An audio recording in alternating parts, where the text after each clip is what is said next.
Hello বন্ধুরা, আরকে কিচেনে আপনাদের সকলকে ওয়েলকাম জানাচ্ছি। আজকে আমি চিড়ে ও আলু দিয়ে দারুণ মজার একটি স্ন্যাক্স রেসিপি আপনাদের বানিয়ে দেখাচ্ছি।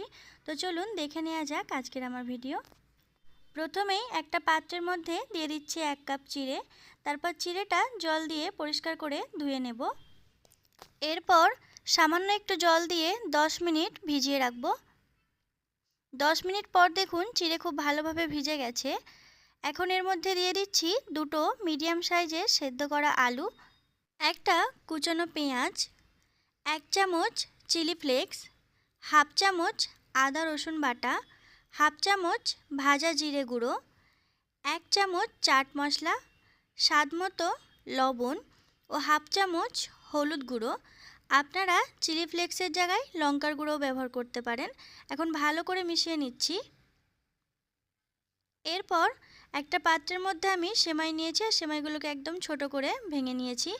হাতের মধ্যে কিছুটা পরিমাণ নিয়ে তারপর শেপ দিয়ে দিচ্ছি আমি। আপনারা আপনাদের পছন্দ মতো শেপ দিয়ে দেবেন। এখন এই সেমাইয়ের গুঁড়োর মধ্যে ভালো করে চারপাশটা কোট করে নিচ্ছি।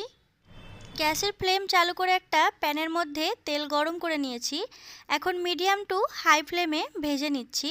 আমার আজকের এই ভিডিওটি যদি আপনাদের ভালো লেগে থাকে তাহলে আপনারাও বাড়িতে এইভাবে বানিয়ে দেখবেন।